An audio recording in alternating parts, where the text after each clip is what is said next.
12, 16, 24 के गुणनखंड। गुणनखंड मतलब होता है फैक्टर्स एंड एवं 5 गुणज 5 मल्टीप्लाइज लिखना है। अब यहाँ पर देखना है कि गुणनखंड क्या होता है और गुणज क्या होता है। इसको शॉर्टकट में पहले गुणनखंड और गुणज को समझ लेते हैं। गुणज, सबसे पहले गुणज देखते हैं। गुणज वो होता है जिसके पहाड़ा में आता है, टेबल में आता है। जैसे 2 का गुणज बोल दिए मैंने 2 के पहाड़ा, 5 का गुणज बोल दिए मैंने 5 का पहाड़ा, 24 का गुणज बोल दिए मैंने 24 का पहाड़ा। गुणज मतलब होता है मल्टीप्लाइज मतलब टेबल या पहाड़ा।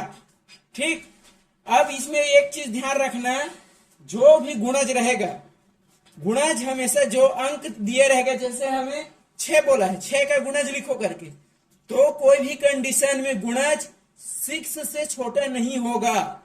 या तो 6 रहेगा या 6 से बड़ा रहेगा। जैसे कि 24 का गुणज लिखने के लिए बोल दिए, तो गुणज में 24 से छोटा नहीं होगा।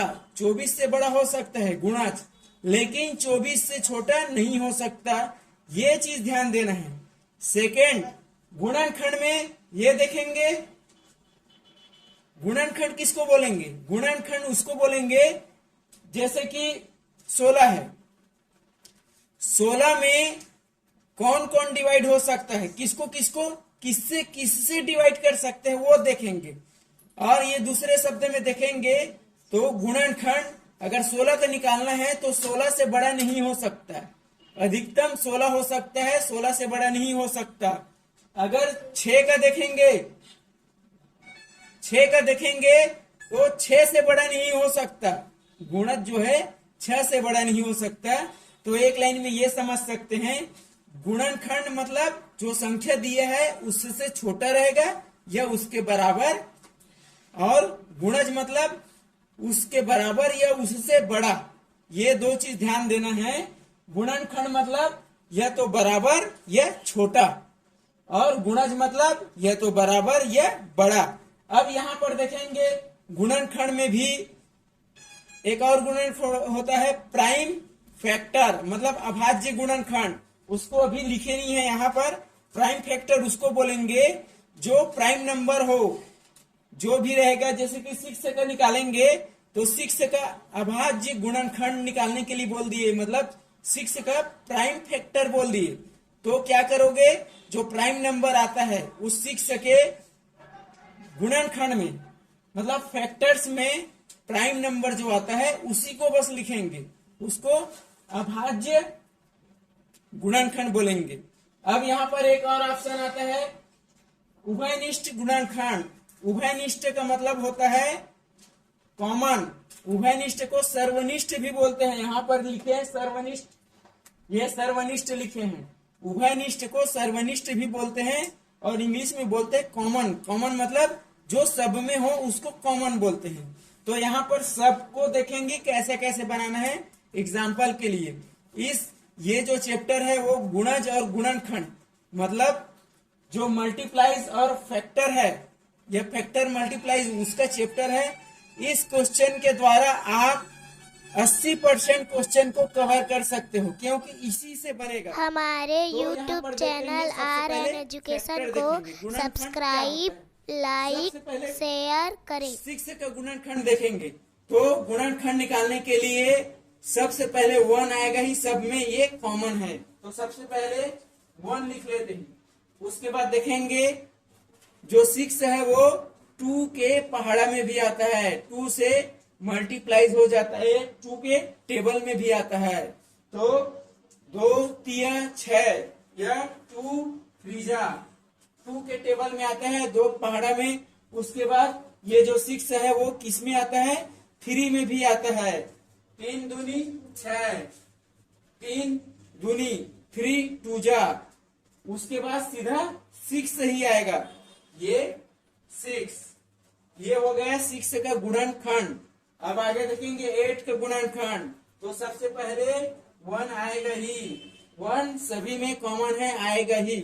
उसके बाद देखेंगे 2 के टेबल में भी आता है, 2 के पहाड़ा में। ये 2 भी लिख दिए। 3 में नहीं आता, सीधा 4 में आता है। 4 2 जा 4 दूनी 8, तो ये 4 आएगा। अब यहाँ पर देखेंगे जैसे कि 3 दूनी 2 बार में गया, उसके बाद वो अगला अंक आ गया। 4 दूनी 2 बार में गए, फिर उस अगला अंक आएगा, मतलब 8 ही आ जाएगा। अब यहाँ पर अगला देखेंगे 12 का, तो 12 में देखेंगे 1 आएगा ही। उसके बाद 2 के पहाड़ा में भी आता है, 2 के टेबल में, तो ये 2। अब ये 3 के पहाड़ा में भी आता है, तो 3 भी आएगा। 4 के पहाड़ा में भी आता है, तो ये 4 भी आएगा। उसके बाद 6, 6 दूनी 12, 6 दूनी 12, 6 के पहाड़ा में आता है। 6 दूनी 2 बार में जा रहा है, जब भी 2 बार में जाता है उसके बाद सीधा वही वाला अंक आ जाता है, माने 12 ही आ जाएगा। अब नेक्स्ट देखेंगे 16, तो 1 तो आएगा ही। उसके बाद 2 के पहाड़ा में भी आता है, तो ये 2 आ जाएगा। उसके बाद 3 में नहीं आता, 4 के पहाड़ा में आता है। 4 चौक 16, 4 में आ जाएगा। फिर 5 में नहीं आता, 6 में नहीं आता, 7 में नहीं आता, 8 में आता है। 8 दूनी 16, 8 के में आता है। अब जब भी दूनी 8 टूजा होता है, 8 टूजा, उसके बाद वही अंक आ जाता है, मतलब 16 ही आएगा यहाँ। नेक्स्ट देखते हैं 24, तो सबसे पहले 1 आएगा ही। उसके बाद 2 में भी आता है, ये 2 लिख लिए। 3 के भी टेबल में आएगा। 3 8 जा 3 अट्ठे 24, 8 3 के में भी आता है। उसके बाद 4 में भी आता है, 4 छक्के 24। उसके बाद 5 में नहीं आता, 6 में आता है। 6 चौक 24,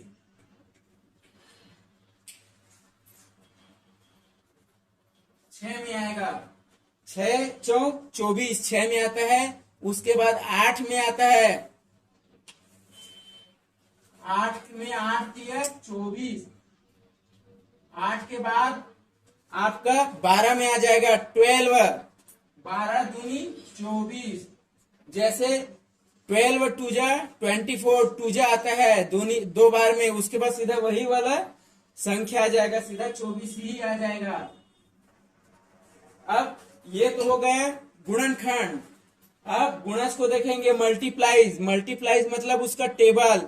लेकिन एक चीज ध्यान देना, यहाँ पर जब भी ऑप्शन में आएगा आपके एग्जाम में, ऑप्शन में वो बता दिया रहेगा कि 3 निकालना है, 4 निकालना है, 5 निकालना है। जो क्वेश्चन में रहेगा वो निकालना है। यहाँ पर जैसे क्वेश्चन में 5 तक बोले हैं, तो 5 तक का उसका टेबल, तो यहाँ पर यह आ जाएगा 6 1 6।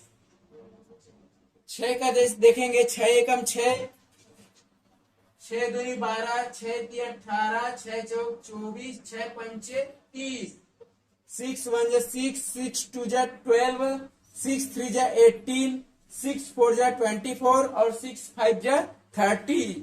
और यहाँ पर आ जाएगा 8 का देखेंगे, 8 एकम 8, 8 दूनी 16, 8 3 24, 8 चौक 32, 8 पंचे 40। 8 1 8, 8 2 16, 8 3 24, 8 4 32, 8 5 40। अब आ जाएगा 12 का देखेंगे, तो 12 एकम 12, 12 दूनी 24, 12 3 36, 12 चौक 48, 12 पंचे 60। देख लेंगे कि 12 1 12, 12 2 24, 12 3 36, 12 4 48, 12 5 60। अब यहाँ पर देखेंगे 16 का भी निकाल लेंगे। 16 एकम 16, 16 दूनी 32, 16 3 48, 16 चौक 64, 16 पंचे 80। 16 1 16, 16 2 32, 16 3 48, 16 4 40, 64 और 16 5 80। अब यहाँ पर आ जाएगा 24 का भी है, तो 24 का टेबल पहाड़ा, टेबल याद रखना है पहाड़ा, तभी ये बनेगा। तो यहाँ पर देखेंगे 24 एकम 24, 24 दूनी 48, 24 3 72, 24 चौक 96, 24 पंचे 120। ये 24 1 जा 24, 24 2 जा 48, 24 3 जा 72, 24 4 जा 96 और 24 5 जा 120। ये आपका गुणज हो गया, मल्टीप्लाइज हो गया। अब फिर इसमें आपको एक क्वेश्चन में दिया है उभयनिष्ठ गुणनखंड लिखो। मैंने सभी का बोला है, सभी में कॉमन क्या है, सब में जो कॉमन है सभी में हो उसी को लिखेंगे। तो यहाँ पर 1 सभी में है, 1 पहले लिख देंगे। उसके बाद ये 2 सभी में है तो 2 भी लिख देंगे।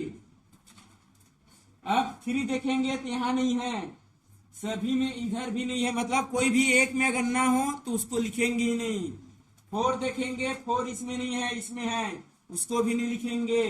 यहाँ पर 6 है यहाँ, लेकिन यहाँ नहीं है, यहाँ है, बाकी में यहाँ है, यहाँ नहीं है, मतलब 6 को नहीं लिखेंगे।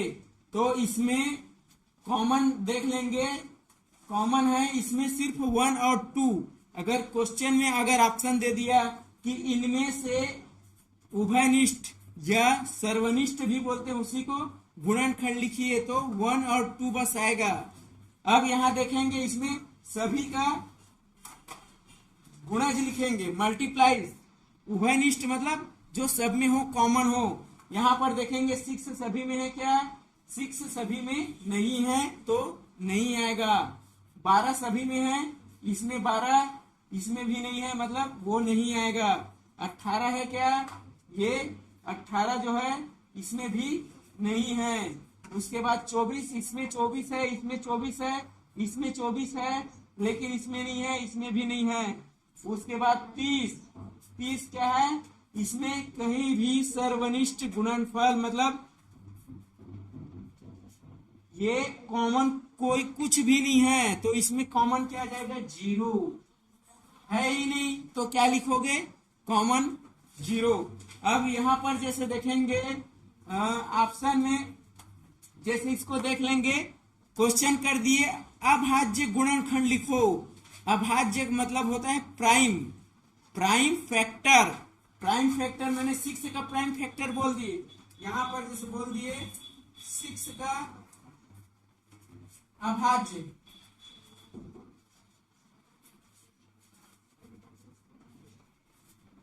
प्राइम फैक्टर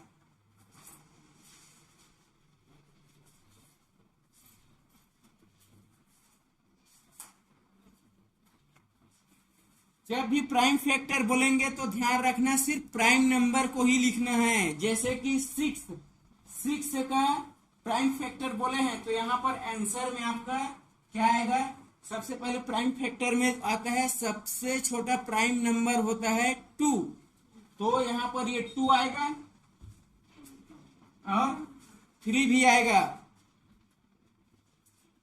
ये आपका प्राइम फैक्टर है क्योंकि दोनों प्राइम नंबर है। मान ले जाए 8 में आएंगे, 8 का प्राइम फैक्टर यहाँ पर 2 बस है, बाकी कोई नहीं है।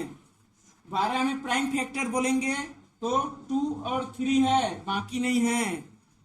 16 का प्राइम फैक्टर सिर्फ 2 है और 24 का प्राइम फैक्टर ये आ जाएगा आपका 2 और 3। तो इस प्रकार से एक क्वेश्चन में इतना सारा बना चुके हैं, लेकिन आपको ध्यान देना है कि एग्जाम में क्वेश्चन क्या पूछेगा। एक क्वेश्चन में बहुत सारा बना चुके हैं, लेकिन एग्जाम में ये सब एक साथ नहीं आएगा। आपको कोई भी एक चीज बोल देगा ये निकालो करके, सभी चीज को नहीं पूछेंगे। मैं एग्जाम्पल के लिए एक क्वेश्चन में आपको सभी चीज को बता दिया हूँ, लेकिन एग्जाम में आपका कोई भी एक आएगा, या तो वो गुणनखंड पूछ देंगे या गुणज बोल देंगे, या उभयनिष्ठ गुणनखंड बोल देंगे, या उभयनिष्ठ या सर्वनिष्ठ गुणज बोल देंगे। ये चीज ध्यान देना है।